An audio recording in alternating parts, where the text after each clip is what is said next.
I went after all the available information about Concord to try to come up with a definitive answer as to why Concord failed. Let's start from the beginning. Concord was announced at a PlayStation showcase on May 24, 2023, with a CGI teaser that only showed images of a spaceship. After that, Concord only reappeared in a state of play on May 30, 2024. Here, we can already see that the marketing cycle for this game was quite unusual. It took a year for the game to appear again. At this event, we got another CGI trailer, this time showing the characters in the middle of a mission. Here I see some issues. This trailer isn't good. Sony needed to understand that when introducing a new universe to players, you need to present that universe in an engaging way. Some examples include the Horizon Zero Dawn trailer, which begins with a voiceover explaining the universe before transitioning to gameplay. Let's compare it with a game of the same genre, like the first Overwatch cinematic, which has a narration at the beginning explaining what Overwatch is: a task force of elite members tasked with ending a war and restoring freedom, made up of scientists, soldiers, adventurers, and so on. Remember that this was shown at a Blizzard event. At such events, you can take the time to present the universe more slowly, in this case,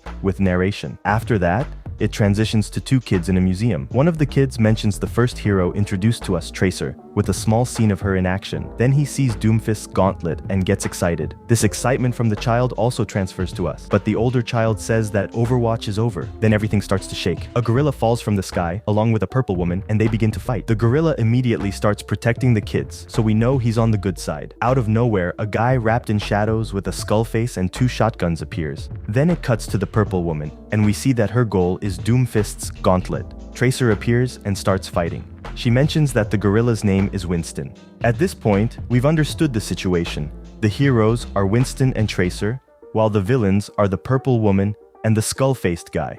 It cuts to a joke with the guard playing Hearthstone, which puts a smile on every fan's face. Then it returns, and the skull-faced guy is creating smoke. Tracer seems to have some kind of limitation with her equipment. This is when she says the line that the kid had mentioned earlier. The cavalry's here. Everything is designed to get us excited. Winston charges at the skull-faced guy and falls to the ground, making us feel sorry for him since he protected the kids. He's on the good side. While the purple woman advances towards the gauntlet, the skull-faced guy steps on Winston's glasses, causing him to go berserk. Tracer's equipment recharges. The kid who was sad about Overwatch no longer existing feels inspired by the heroes, decides to take action, and manages to grab the gauntlet. He then turns around and punches the purple woman, sending her flying through the air. The gauntlet is destroyed in the process. The purple woman and the skull-faced guy flee, while Winston chases after them. The kid hands the gauntlet to Tracer, and she says, "More heroes are always welcome." Then she leaves. Now the two kids are happy, just like us, who watched the cinematic. That's how you introduce a universe. A narration at the beginning sets the objective, creates empathy for the characters, and it leaves everyone curious. What is the gauntlet? Why do they want it? Who are the skull-faced guy and the purple woman? So, is Overwatch back? But why did Overwatch cease to exist? All of this makes players more interested in the game's universe. Now let's watch the Concord cinematic. It starts by trying to provide context with text on the screen. A narrator would have been better. We're in Crater City. Mission: intercept Blue Buddy. What is that? We don't know. Mission accepted by the North Star team, but then it switches to show the name Rexus, which suggests that this mission wasn't accepted by just one team. Okay, but do you understand how a narration would have been better? In this case, exposition is preferable. It's not like you have Marvel backing you up like rivals. Here we see two characters falling. Falling from where? Why? The scene is so quick that it's hard to feel anything. I understand having this initial moment for social media trailers, but random people falling isn't something particularly surprising. Cut to the bar scene. We have an orange-green guy with scales on his skin, the same one who was falling. A big guy who looks like a brute from Halo. A giant, round yellow robot that looks like a soda can with arms. A woman with two glasses on her head who seemed like a random NPC. And the female character who was falling with the yellow-green guy. The dialogue here feels like a worse version of Guardians of the Galaxy. The orange-green-yellow guy is basically a Star-Lord knockoff. We also learn that the blue thing is uploading something. In the dialogue, we find out that the brute is called Starchild, which doesn't seem to fit his design.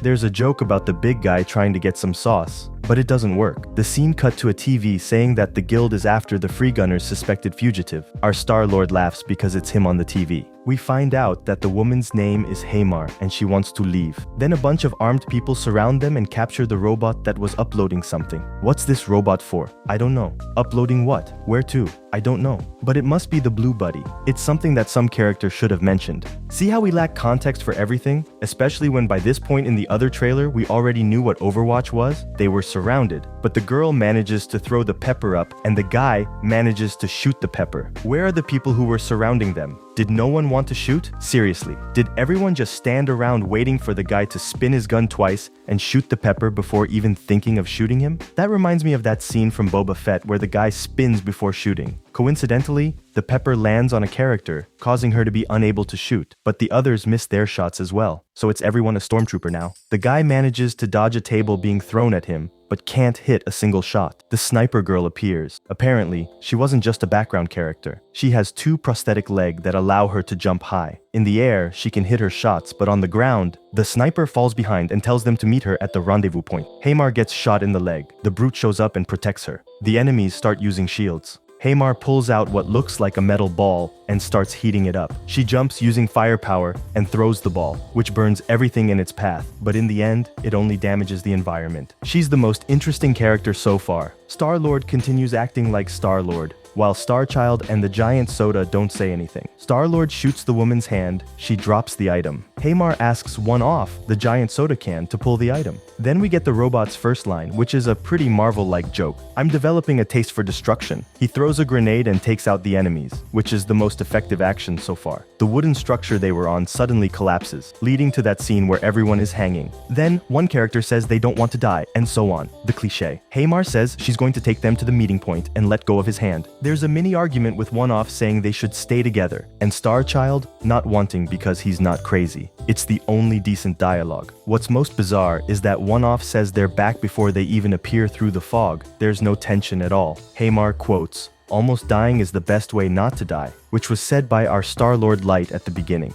I don't even know the name of this guy. It might not have been mentioned. He says the goods were delivered and that he sent everyone's share, so we'll never know what the mission was really about. Then Hamar threatens to smash Star-Lord's pepper and talks about the next job having fewer scaffolds before handing the pepper back to him. It's really one of the trailers of all time. The world isn't interesting at all. What are they doing? It feels like a side quest from some random Ubisoft game. The characters aren't special or different. Lennox is basically a Star-Lord knockoff. I only found out his name by looking it up online. Hamar is decent. Her design isn't super bad, and her abilities, like heating up the ball and the fire jump, are interesting. She's literally the character who talks the most in the trailer. She's focused on the mission, while Lennox just seems unbearable. The sniper girl, Vale, just jumps and shots. She doesn't do much else. Starchild spends most of the trailer silent, and he's like a Drax without charisma. He grabs a table, throws it at someone, and defends Hamar using the diamond devil fruit. The robot, one-off, has a standout moment with a vacuum cleaner to pull the objective and a grenade that takes out 2 enemies. Were there only 2 enemies? It seemed like there were more, but the rest disappeared. So, we come out of this trailer with more questions than answers, and it's not like Overwatch where the questions are about the lore. Here, the questions are about what we actually saw, because nothing is interesting. It's a terrible first impression, and everyone had a different perspective from the trailer. I thought it would be a co-op game like Left 4 Dead, so even though the cinematic wasn't mind-blowing, I thought, hey, the game might still be good. Here, a mistake was made. Sony underestimated its own audience. Sony has accustomed players to story-focused games, which is a significant part of the PlayStation audience, even though they may not be the most played games. When they show CGI like this, people build expectations, just like I did, thinking it was a co-op game. Then, right after the cinematic, the shock hits. Concord is a 5 versus 5 first-person hero shooter. They should have mentioned this before the cinematic. What's even more bizarre is that they explain things here, such as where the game takes place, what free gunners are, what they do, and so on. It's a less than 30-second explanation, followed by gameplay. If they had included this information before the cinematic, expectations would have been different, and maybe people wouldn't have been so disappointed with the product right away. The gameplay trailer has a vibe similar to Overwatch, moving between characters and showcasing their abilities. It's not a bad trailer, it looked fun. Keep in mind, I've played a lot of Overwatch, with around 230 hours combined between the first and second games, which are the same. I have 120 hours in Paladins. I'm exactly the target audience for Concord. There's another problem. Concord doesn't have a hook. A hook is something that makes a game stand out from the rest. For example, Valorant is Counter-Strike with special abilities. Apex Legends is a fast-paced battle royale set in the Titanfall universe and is free to play. Fract, another hero shooter, has a unique hook where the game's rules can be modified by cards. X-Defiant initially lacked a strong hook. Being a Tom Clancy game wasn't very distinctive. Ubisoft then adjusted the game to focus on factions from their various games and also has another hook, being similar to older Call of Duties. Black Ops 6 has a hook with its omni-movement. Fortnite changes its hook every season.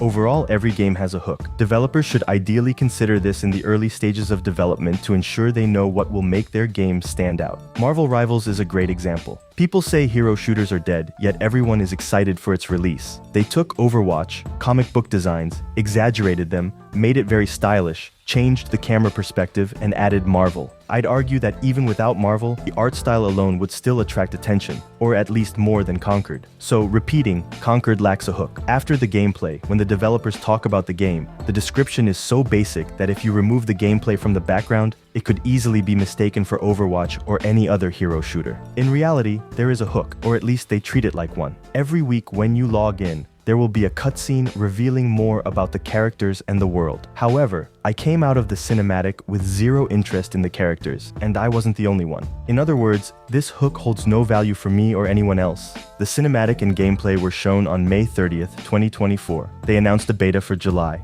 and the game was set to release in August. Here's the mistake. They shouldn't have announced the release date. They should have gathered feedback from the beta to make adjustments to the game. That's what a beta is for. Would it have been enough to save the game? Probably not, but it would have given more time to address the game's issues and try to build a community. It's worth noting that this strategy of announcing a game and launching it quickly worked for Helldivers 2. Helldivers 2 was announced at the same event as Concord, participated in one state of play if I'm not mistaken, and was then released. Word of mouth helped Helldivers 2 grow significantly. After the event ended, I found out that Concord would cost $40. That's where the game lost me. Seriously? Almost every game as a service is free, and then you announce a lackluster game for $40. It's just crazy.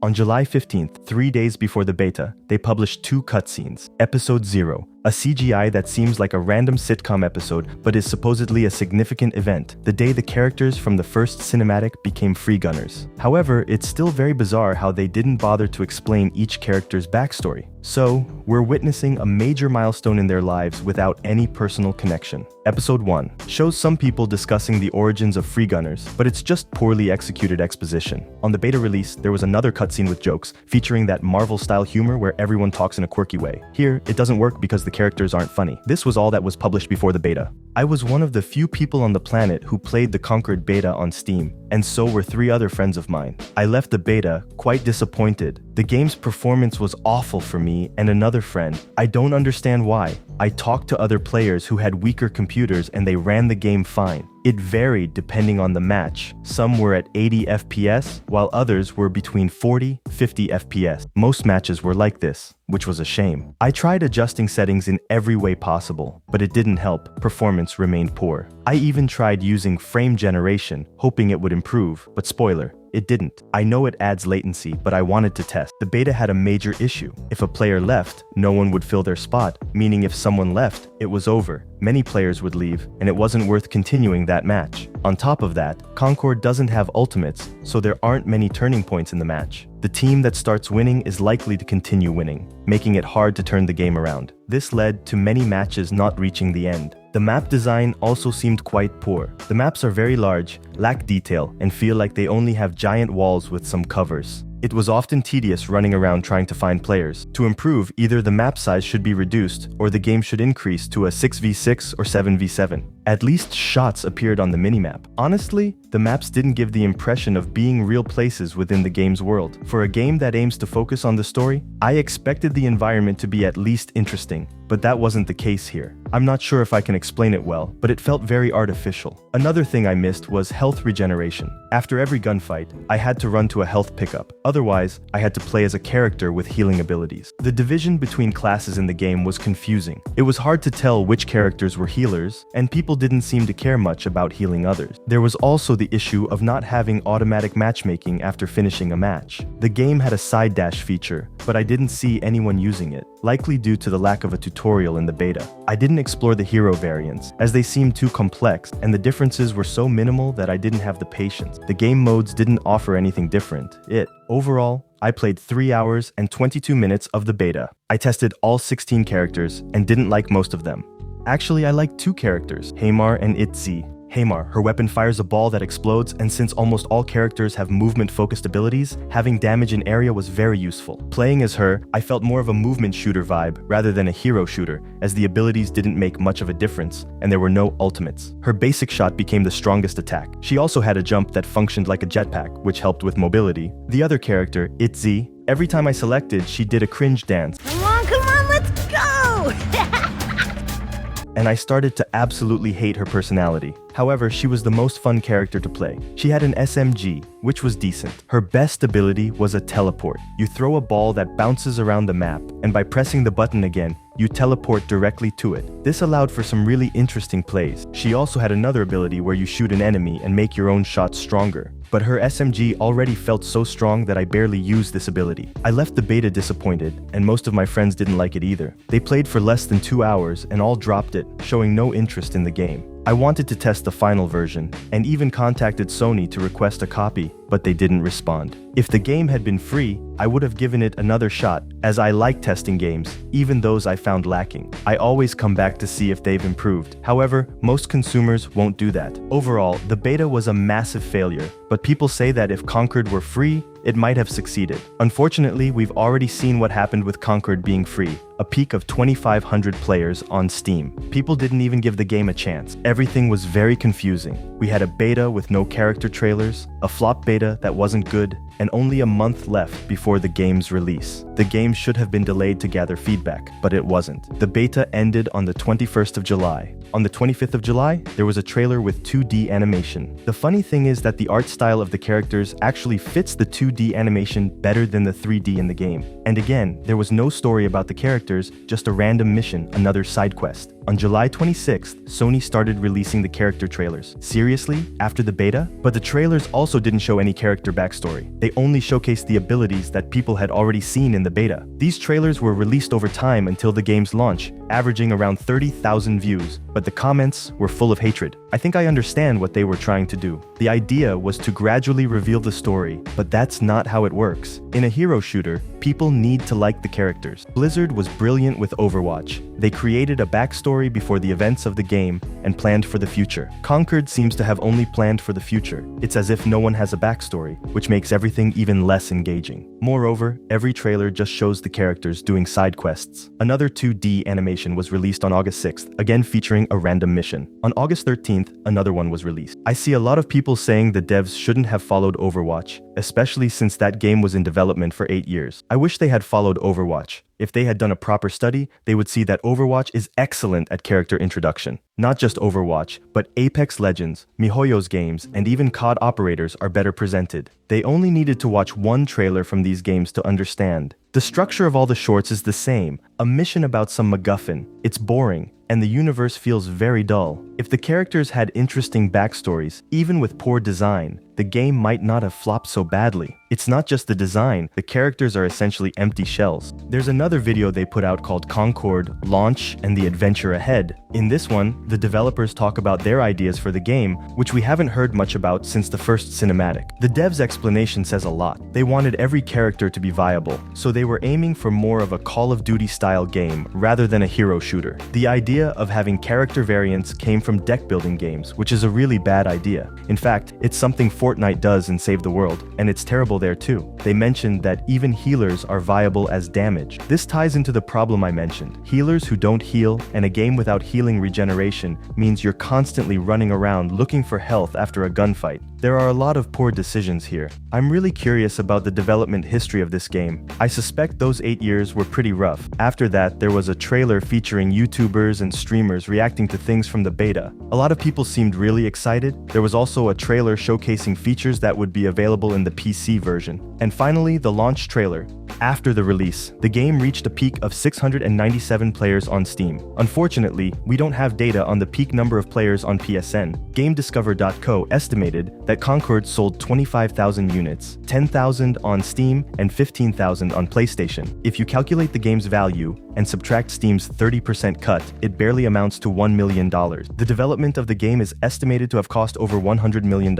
It took 8 years of development to create this flop. This is Firewalk Studios' first game, and Sony acquired the studio because of it. It's truly a bizarre story. On September 3rd, 2024, Sony announced that Concord would be removed from stores and its servers would be shut down on September 6th. The game stayed online for 14 days, 2 weeks, which is bizarre. Everyone who bought the game will be refunded. Sony mentioned they will still evaluate what they plan to do. But Concord is a complicated case. Nothing about it is interesting, yet at the same time, we don't know much about it. As I mentioned, one of the issues was the marketing, not due to the timing, since Helldivers 2 had the same amount of time and sold well, but because the marketing never tapped into what really made Overwatch sell: the characters, the world, the story, even though it's a multiplayer game. I think Concord might still have a chance, but it's a high-risk endeavor. The game should drop the hero shooter aspect and become a co-op game, but the character design would need significant improvements and the abilities would need to be reworked. However, they might be able to reuse a lot of the content,